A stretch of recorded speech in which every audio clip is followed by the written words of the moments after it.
40, 41, 42, 43, 44, 45, 46, 47, 48, 49, 50, 51, 52, 53. See how relaxed you're getting? Lolita may look a rather plain story, but Stanley Kubrick never made plain stories. Starting from Lolita, all his films are like icebergs. The deeper you look, the more you see. What is Quilty's actual role? Who is the mute brunette woman that follows him everywhere? Why was the last episode moved to the beginning? And finally, why did Kubrick call it a great love story, though Humbert's attitude to Lolita was more like a neurotic obsession? You don't love me. I do love you. You don't love me. I do love you, Lolita. Driving me crazy. You won't let me do anything. You just want to keep me locked up with you in this filthy house. We start with the upper level of understanding, or better call it a zero level. Here Lolita is a story of middle-aged but still attractive poetry lecturer Humbert, who gets obsessed with young daughter of his landlady Charlotte Hayes. He marries Lolita's mother, but soon Charlotte dies and the girl stays with Humbert. They live as lovers until his jealousy and suspicion force Lolita to leave. Years later, Lolita, already married and pregnant, asks Humbert for financial help. He founds Lolita and gives her all he has. She confessed she was in love with eccentric playwright named Claire Quilty. This is followed by an opening episode of the film in which Humbert arrives at Quilty's castle and shoots him dead. Well, if you want to know more, let's go deeper. Stanley Kubrick's game includes not only the riddles, but also the keys. The first key we see during the opening credits. When the film was released, Vladimir Nabokov's novel had already become an international bestseller. Its readers came to see the adaptation of the book, and this image, coupled with gentle music, warned them right away the film is going to be quite different from Nabokov's gloomy story of sexual abuse.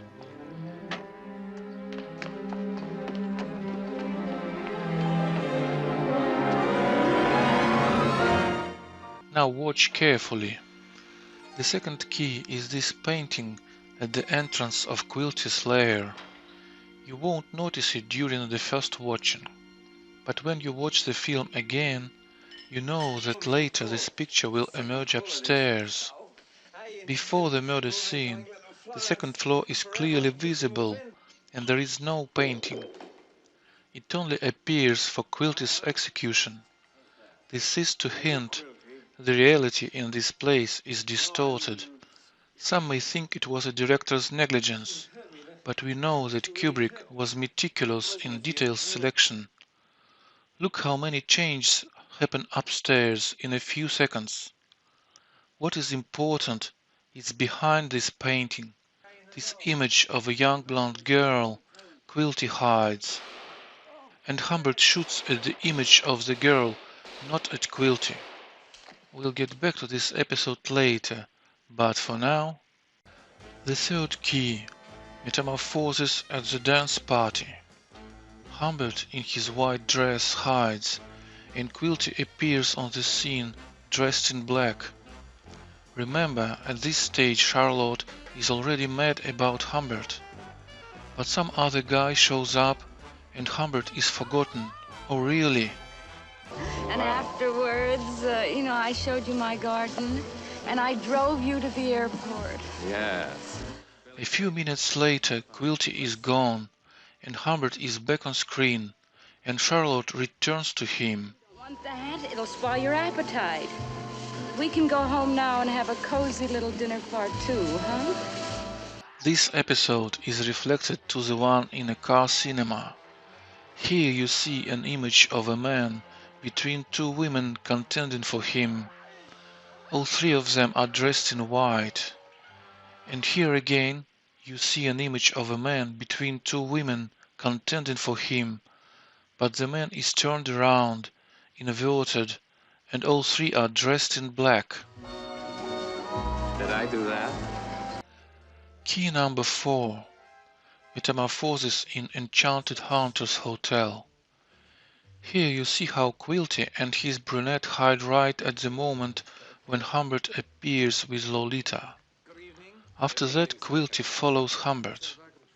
Two men replace one another on the screen or appear together, but they never contact other people both at the same time. Here Quilty speaks with Humbert for the first time, and he says quite alarming things, but Humbert looks not surprised or frightened at all. Among other things, Quilty repeats that they both are normal. After that episode, Humbert never remembers Quilty until the end. I said, that's the guy with the most normal-looking face I ever saw in my life. That's very nice of you to say that. Not a bit, not a bit. It's great to see a normal face, because I'm a normal guy. It'd be great for two normal guys like us to get together and talk about world events, you know, in a normal sort of way. Key number 5. A late-night phone conversation at the motel before Lolita escapes. The whole scene reeks of insanity. Quilty doesn't have any purpose for calling, he just sneers. But he says something important. Tell me something. I guess all this traveling around you do, you don't get much time to see a psychiatrist regularly, is that right? I have no psychiatrist, and I don't need a psychiatrist.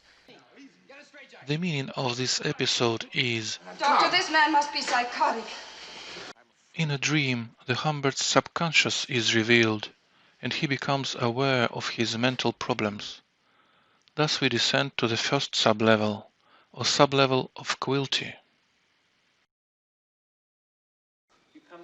Here we know that Quilty and Humbert are two parts of the same personality, split in two due to dissociative identity disorder. The hero's name is double, and it contains a hint of splitting. Humbert. In the novel, he sometimes talks about himself in third person, or in plural, and his duality is more visible in the book than in the film. Humbert is not fully aware of his subpersonality. This information is blocked in his subconscious. But Quilty's presence makes him feel more and more uneasy. His image comes to him under guises, always in the dark, and Humbert has a paranoid fear of being followed. This means that Quilty is getting stronger and is ready to take over completely. There it is. It's the car. Did you recognize it now? No. Don't look there. I don't want him to think that we've seen him. The name Claire Quilty is consonant with Claire Guilty. In Humbert's mind, he is guilty of a forbidden affair with a young girl. Humbert first knows about Quilty from Mrs. Hayes. One of the speakers that I had last season was Claire Quilty. Claire Quilty? The writer, TV play. No, I wouldn't. And later sees his portrait on a poster in Lolita's room. Quilty seems to be a real person, a TV playwright, but in Humbert's inflamed mind, he becomes a fictional image. He appears when Humbert stands before a hard choice. Humbert is going to spend the night in a bedroom with Lolita, and does not dare to go up. A soft and timorous man first meets face to face his own dark and tricky sub-identity, which is obsessed with Lolita. She was really lovely. I wish I had a lovely, pretty, tall, lovely little girl like that. I mean, Well, that was my daughter. your daughter. Gee, isn't it great to have a lovely, tall, pretty, little, small daughter like that? It's really wonderful. The second time he meets Quilty again in the dark of his apartment, and again they are alone. Under the guise of Dr. Zemf, Quilty pushes him to permit Lolita to attend the school theater. Why would he do that? Humbert is simple. He can't even guess that the girl's isolated life can raise questions from the school administration and psychologist. about her stepfather. Quilty is cunning, he solves this problem. Moreover, Humbert is the author of the school play, though only a part of him, Quilty, is aware of this.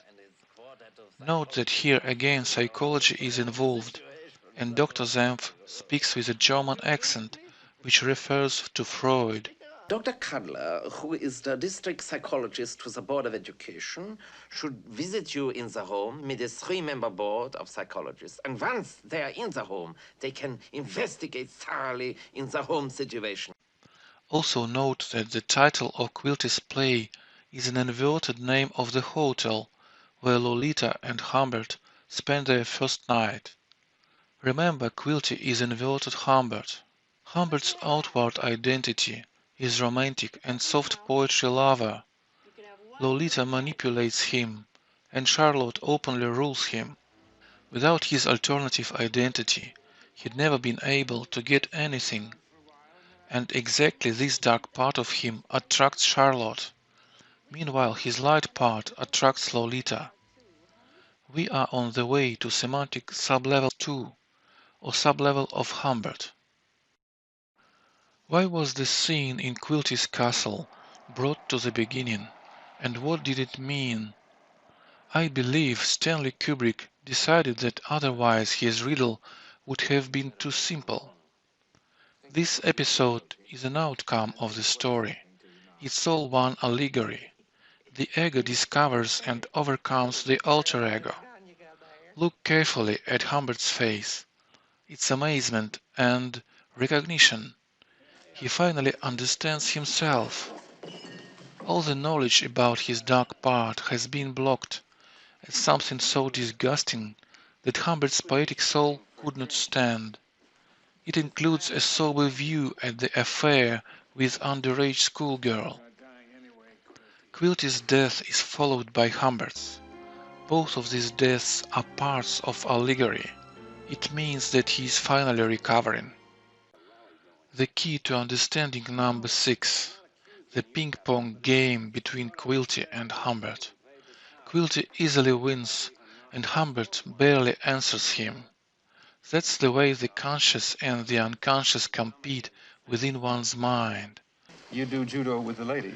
Yeah, she's a yellow belt, I'm a green belt. I really love it. I lay there hovering between consciousness and unconsciousness. It's really the greatest. The conscious is infinitely weaker. That's why Quilty is completely unafraid of his threats and his gun. The key number 7. When Humbert shoots, Quilty falls dramatically, but we don't see any blood or wounds. Moreover, Kubrick doesn't show us Quilty's death at all. Humbert shoots at the portrait. Remember, it's all an allegory. The dark subpersonality was discovered and defeated, but it cannot be eliminated entirely. The key number 8 is Vivian Darkbloom, Quilty's silent companion. As a matter of fact, Vivian Darkbloom was an anagram of name Vladimir Nabokov and his pseudonym. She doesn't say a word, her name is never mentioned, her role is just presence. We know her name only from the script. However, her image is inextricably linked to the image of Quilty, like Lolita to Humbert.